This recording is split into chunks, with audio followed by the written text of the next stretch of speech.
ओम नमः शिवाय। प्रिय दर्शकों, गलतियां ढूंढना गलत नहीं होता।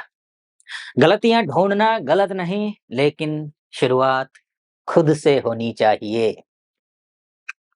और कुंभ राशि की बात करूंगा ना मैं, तो कुंभ राशि वाले व्यक्ति बहुत प्रतिभा के धनी होते हैं। उनमें असीम प्रतिभाएं होती हैं। ये सफलता के शिखर पर पहुंच सकते हैं, बशर्ते वो खुद को पहचाने तब ना। कुंभ राशि वाले ज्यादातर व्यक्ति अपने आप को पहचान ही नहीं पाते हैं, चाहे वो महिला हो या पुरुष हो। कुंभ अर्थात कुंभ, कुंभ के अंदर घड़ा, घड़े के अंदर क्या है ये किसी को नहीं पता। अगर ऊपर से ढक्कन लगा हुआ है तो किसी को नहीं पता घड़े के अंदर क्या है। ये कुंभ राशि वाले होते हैं। ये अपने आप में ही ढक्कन लगा देते हैं। अपने अंदर कितनी प्रतिभाएं छुपी हुई हैं, इसको ये पता ही नहीं चल पाता है ज्यादातर लोगों को। इसलिए वो संघर्ष कर रहे होते हैं, है ना। जिस दिन वो ढक्कन निकाल दिया, यानी जो अज्ञानता है, उस अज्ञानता को उन्होंने खत्म कर दिया और अपनी प्रतिभा को उन्होंने पहचाना कि मैं तो ये हूँ, मुझ में इतनी क्षमताएं हैं, मैं ये कर सकता हूँ, ये मेरी महत्वाकांक्षाएं हैं, इसको मैं पूरी करने के लिए एड़ी चोटी की ताकत लगा दूंगा। ये जो भावना, ये लक्ष्य की प्राप्ति के प्रति जो जोश, उमंग, ऊर्जा आ जाए ना, ये कुंभ राशि वाले शिखर पर पहुंच जाते हैं।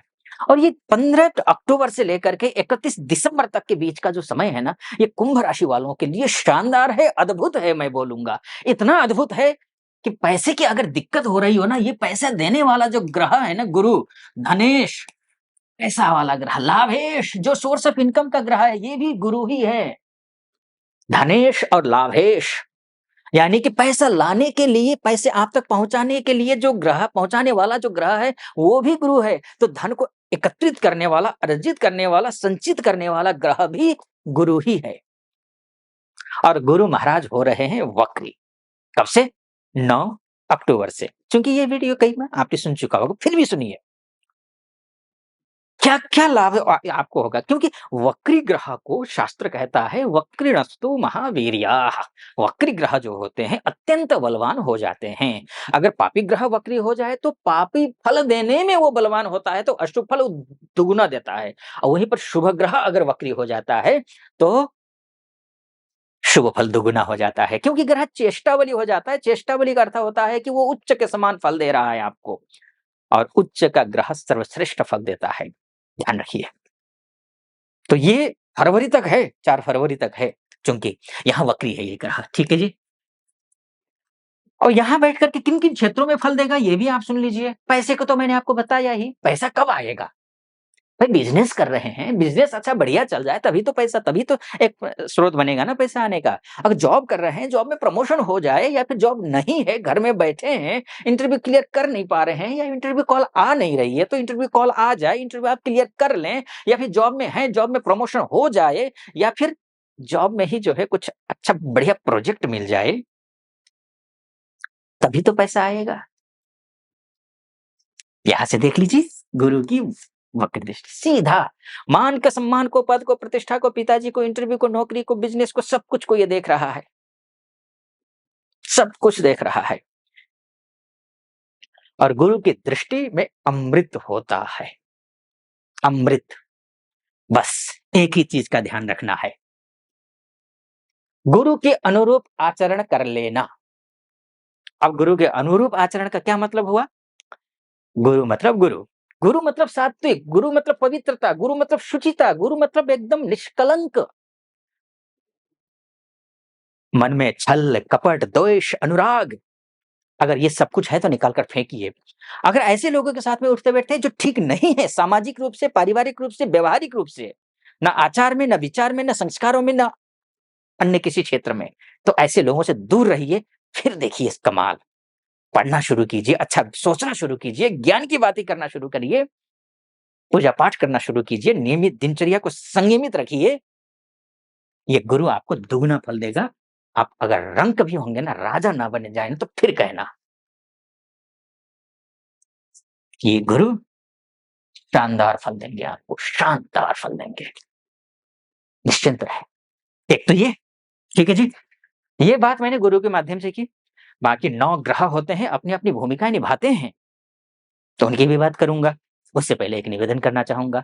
यहां तक पहुंचे हैं, सटीक लग रहा हो आपका मेरा विश्लेषण, तो चैनल को सब्सक्राइब कर दीजिएगा, वीडियो को लाइक और कमेंट बॉक्स में जाकर के महादेव का भक्त हूँ, गर्व से कहता हूँ महादेव का भक्त हूँ और कृपा आप पर भी बनी रहे, ऐसी मेरी कामना, शुभकामना, आशीर्वाद।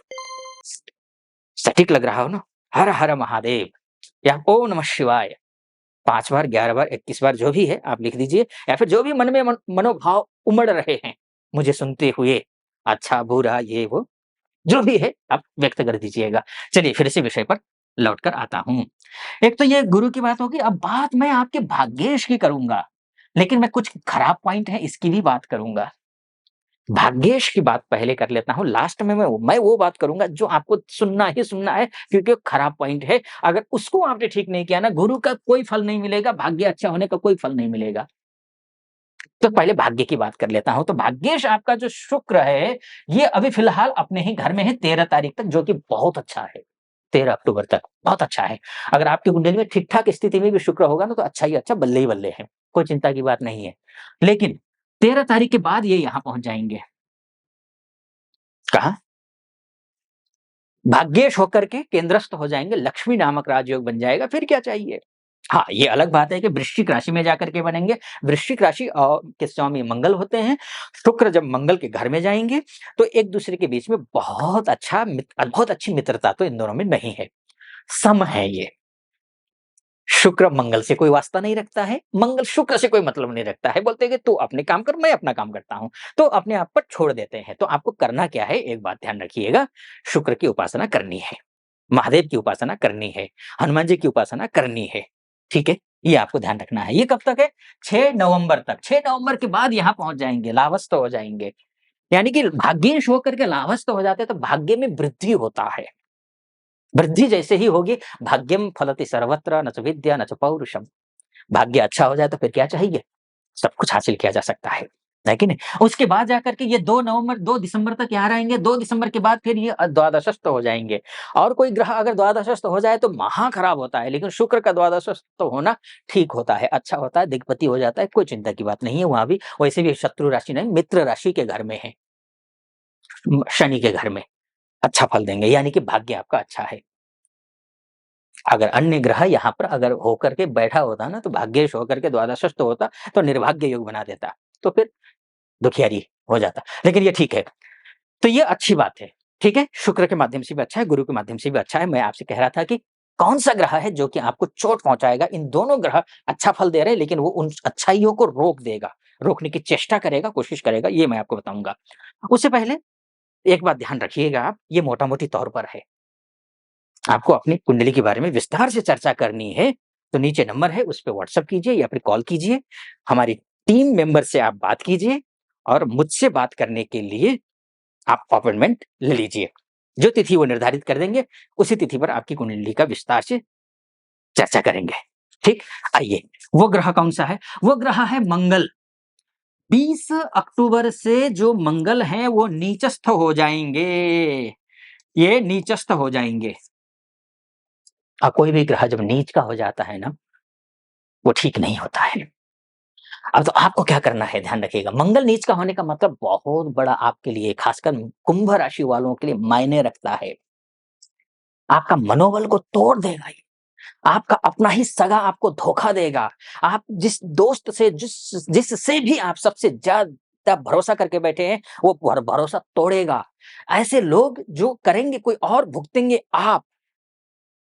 सगा भाई, भूमि से संबंधित कोई काम में आपको पीठ पीछे छुरा घोंप सकता है। दुर्घटनाएँ हो सकती हैं, अपयश, अपमान हो सकता है। अगर बीपी से संबंधित अगर समस्याएँ हैं, तो वो और बढ़ सकती है। आपको हनुमान चालीसा का पाठ करना है। मंगल को एक्टिव होने मत देना। हनुमान चालीसा का पाठ, मंगलवार के दिन हनुमान मंदिर जाकर के चमेली का तेल का एक मुखी दीपक जलाना है, लाल आसन पर बैठ करके हनुमान चालीसा का पाठ करना है। इतना भर कर लीजिए, सब कुछ ठीक हो जाएगा। फिर ये मंगल सॉरी गुरु और शुक्र एक्टिव हो जाएँगे, बल्ले-बल्ले, कोई चिंता की बात नहीं है। महादेव की कृपा आप पर बनी रहे, आप सुखी रहें, प्रसन्न रहें, मेरी शुभकामनाएँ। सटीक लगा हो, तो चैनल को सब्सक्राइब कर दीजिएगा, वीडियो को लाइक और कमेंट बॉक्स में जाकर के महादेव का भक्त हूँ, कृपा आप पर भी बनी रहे, ऐसी मेरी कामना। जैसे मैंने कहा आपको पहले ही, फिलहाल अनुमति दीजिए, ओम नमः शिवाय।